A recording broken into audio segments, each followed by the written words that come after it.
chers conférenciers, chers participants, chers invités, je voudrais d'abord dire merci de partager ce panel prestigieux avec Jacques et Elgar, même si elle est intervenue de loin.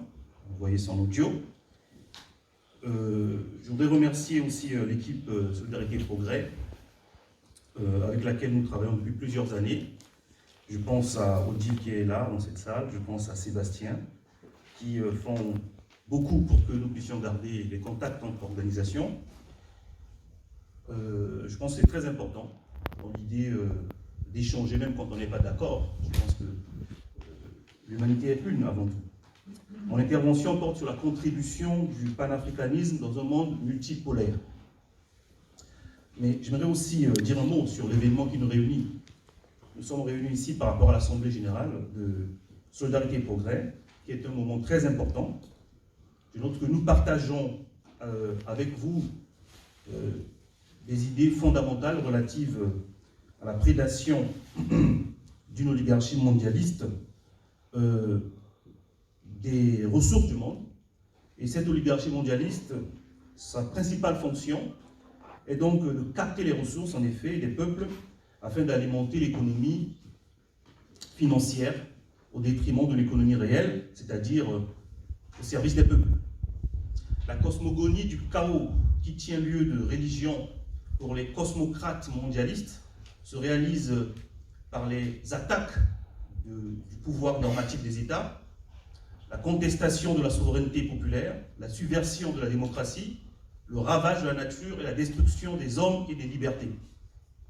Comme l'écrit le sociologue alternatif Jean Ziegler, dans l'empire de la honte, je cite, « Dans l'empire de la honte, gouverné par la rareté organisée, la guerre n'est plus épisodique, elle est permanente.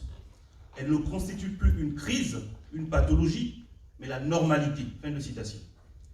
Vous voyez bien que ceux contre qui nous nous battons pour une gouvernance du monde plus apaisée, plus équitable, plus en phase avec les intérêts des peuples, sont d'abord et avant tout organisés pour imposer le désordre et la cosmogonie du chaos comme une normalité.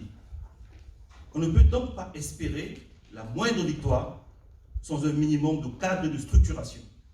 Il est indéniable que les idées sont une des composantes de la puissance.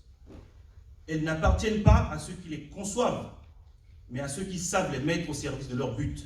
C'est pourquoi je salue votre Assemblée générale comme un moment crucial permettant de donner aux idées un cadre et les outils pour leur triomphe. Notre contribution pour un monde multipolaire passe par la libération politique, économique et culturelle du continent africain. Ceci est notre devoir. Il nous appartient de le porter, et nous le faisons déjà à la suite de nos aînés, qui eux-mêmes l'avaient hérité de nos ancêtres.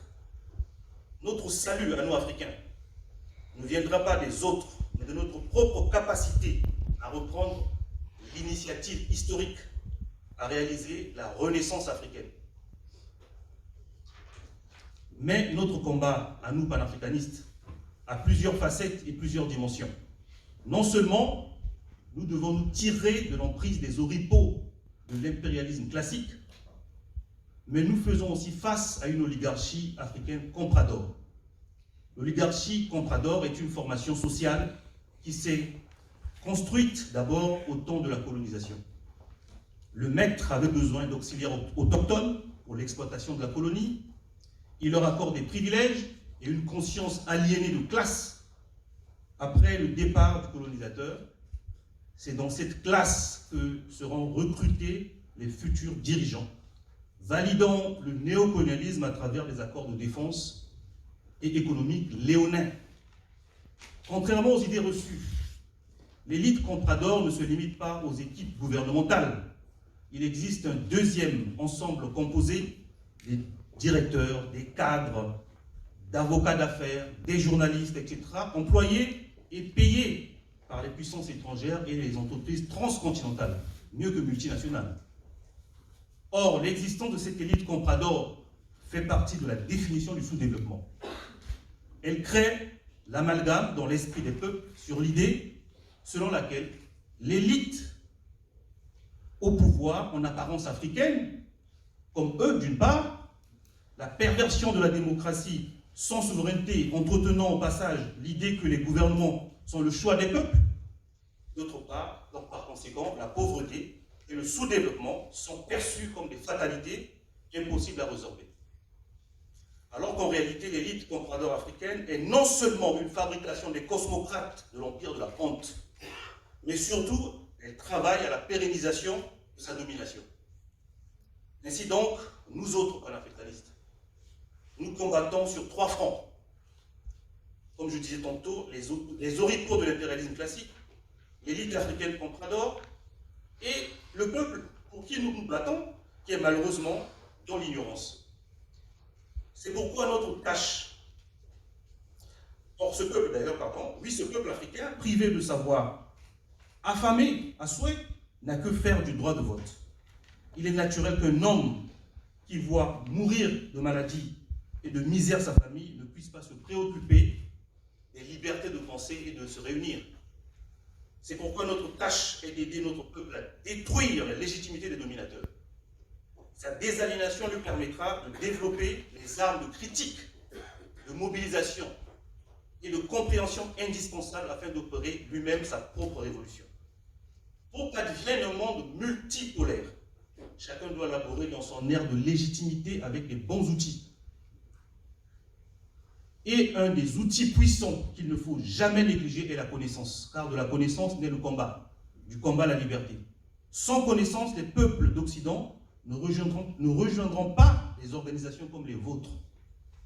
Il y a des contre-vérités sans cesse répétées en Occident, selon lesquelles les peuples d'Afrique, fortement endettés, seraient paresseux, corrompus, irresponsables, incapables de développer des économies autonomes. Étant insolvables, ils ne vivraient que de l'aide internationale, fruit des impôts des généreux, des braves, des honnêtes travailleurs occidentaux. Voici 2 faits parmi tant d'autres qui démontrent le contraire. Le premier cas, Sandaga est l'un des plus grands marchés de l'Afrique de l'Ouest de biens de consommation courants, situé à Dakar, au Sénégal. On y trouve des légumes et des fruits portugais, français, espagnols, italiens, grecs, etc., au tiers ou à la moitié du prix des produits locaux équivalents, plus biologiques et plus frais. Cet envahissement du marché africain n'est pas dû aux qualités intrinsèques et supérieures des produits européens, puisqu'il s'agit des produits agricoles et non industriels. Il s'agit en fait d'un cynique dumping agricole pratiqué par l'Union européenne, en subventionnant entre 300 milliards et 500 milliards de dollars la production agricole européenne destinée à l'exportation.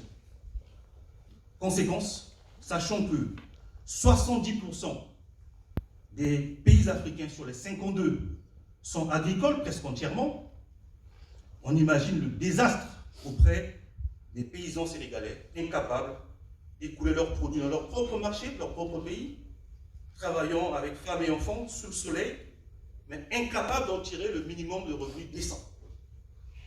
Quand les cosmocrates occidentaux refusent, il est vrai, sous la pression de leur propre opinion publique, de donner accès au marché européen à des produits d'élevage ou agricoles de l'Amérique du Sud, grâce aux liens incestueux entretenus avec l'élite compradore africaine, ils le pratiquent sans vergogne en Afrique.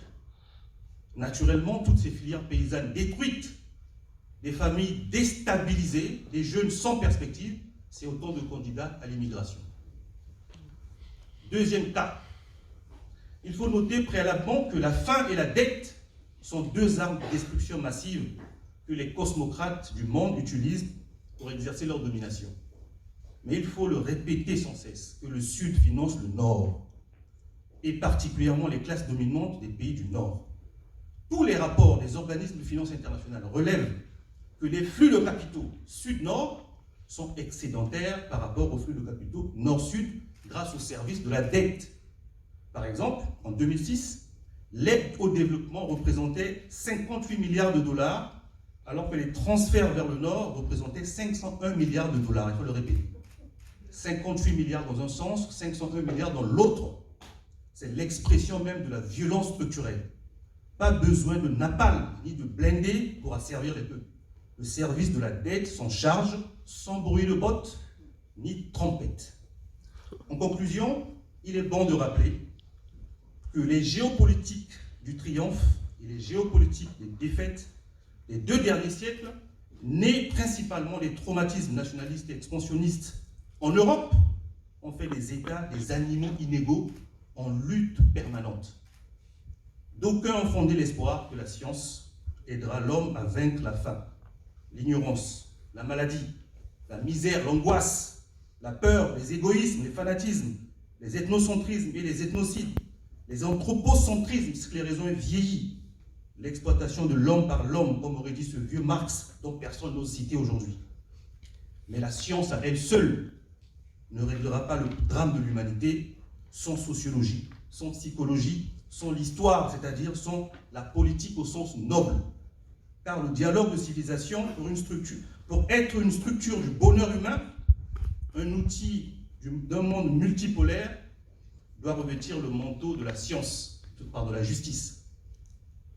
Dans l'évolution biologique et culturelle de l'humanité entière, en tant que berceau de l'homme lui-même, l'Afrique fut l'avant-garde du progrès mondial dans son ensemble. L'équilibre du monde, l'équité dans la gouvernance du monde ne peut pas se faire sans la contribution de l'Afrique. La destruction de l'ordre cannibale du monde est l'affaire des peuples. Au mot d'Yaningou, je vous remercie.